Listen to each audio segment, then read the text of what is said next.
তুমি যদি বলো যে এটা কোরআন, দোস্ত এটা কোরআন শরীফ, এটা আজকে একদিন না 1450 বছর ধরে বন্ধু শত্রু সবার কাছেই এটা নিখুঁত সঠিক তথ্য, এটা প্রমাণিত।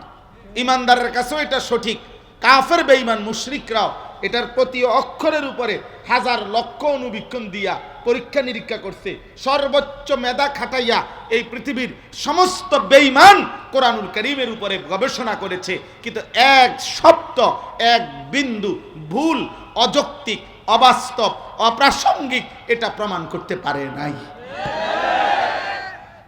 অতএব এটাই সত্য, এখানে যেটা বলছে এটাই হবে। কোনটা হবে? কোরআন যেটা বলেছে সেটাই হবে। নেতা যেটা বলছে এটা হবে না, কর্মী যেটা বলছে এটা হবে না, দল যেটা বলছে এটা হবে না। কথা কথা লড়সর হয়ে যায়। গত সপ্তাহে একটা কইছে, ওনার একটা কয়, সামনে আর একটা। আপনি শেষ 12 তারিখ সকাল পর্যন্ত শুনবেন আরো কত জাতের কথা। হ্যাঁ, কে কতটা ডিগবাজি দিছে 12 তারিখ পর্যন্ত দেখবেন, শুধু দেখবেন ডিগবাজি, শুধু ডিগবাজি দিছে। শেষ পর্যন্ত আগা মাথা পাইতেন না, খুঁজেও পাইতেন না। আমার আখিরাত আমার, আমার কবর আমার, আমার হায়াত আমার, আমার ভালো থাকা আমার আল্লাহর হাতে, দুনিয়াতেও আখিরাতে। আমরা স্বস্তি পাবো, নিরাপত্তা পাবো, সুখ পাবো, শান্তি পাবো, সমৃদ্ধি পাবো আল্লাহর পক্ষ থেকে। 12 তারিখের আগেও 12 তারিখের পরেও। কার পক্ষ থেকে? কোন দলের পক্ষ থেকে? কোন দল, আমি বললাম তো যে যেই বিবৃতি দিতে আছে এক একজন, আমার তো মনে হয় আশা করা যায় 12 তারিখ নির্বাচিত যারা হইব তারা 13 তারিখ জনগণের হাতে একটা একটা হেলিকপ্টার দিয়ে দিবে। আমার মনে হয় আর কি, যে আল্লাহর রহমতে যেই সম্ভাবনা দেখা যাইতে আছে, আল্লাহু আকবার, এই অটো সিএনজি উড়িয়ে দিয়া প্রত্যেকের বলবে যে যার যার হেলিকপ্টারটা দয়া করে আইসা নিয়ে যান। সবাই কি আকাশে উঠতে যান, নিচেরটার জায়গা থাকতো না।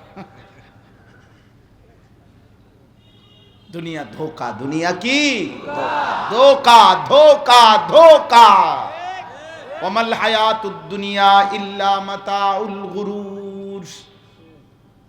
যিনি বানাইছেন তিনি বলছেন, বানানেওয়ালা সৃষ্টিকর্তা রব্বুল আলামিন বলেন দুনিয়ার জীবন বান্দা মাতাউল গুরুর, ধোকা, ধোকা। আমি বানাইছি, আমি বলছি 2 নম্বর। আমি আল্লাহ বানাইছি, আমি বলছি এটা 6 নম্বর। আমি বলছি এটা আসল না। ওমা হাদিহিল হায়াতুদ দুনিয়া ইল্লা লাহবুন ওয়া লাইব। আল্লাহ বলে বান্দা দুনিয়ার জীবন আর কিছুই নয়, শুধুই তামাশা, শুধুই খেলাধুলা। ওয়া ইন্নাদ দারাল আখিরাতা লাহিয়াল হায়াওয়ান। আখিরাতের ঘর জান্নাত হচ্ছে সেটাই জীবন। লাউ কানু ইয়ালামুন। আহা যদি বান্দারা বুঝতো। আল্লাহ বলেন হায় আমার বান্দা যদি বুঝতো তাইলে এটাই উচিত ছিল যে দুনিয়া ধোকা, আখিরাত আসল, জান্নাতি আসল। কোনটা আসল? আপনি করে দেখায়। আরো একটা জিনিস দেখেন, সূরা কাসাস, এটা কোন পারা? কোন কত?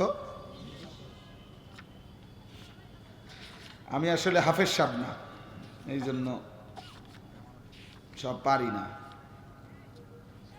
জি, এই যে দেখেন,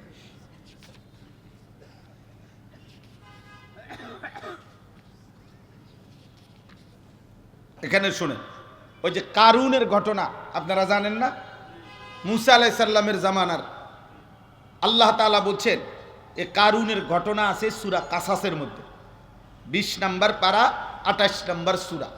তো ওইখানে আছে যে কারুন, সে আল্লাহ তাআলা বলছেন আমি তাকে এই পরিমাণ সম্পদ দিয়েছি, মা ইন্না মাফাতিহাহু লাতানু বিল উসবাতি উলিল কুওয়া।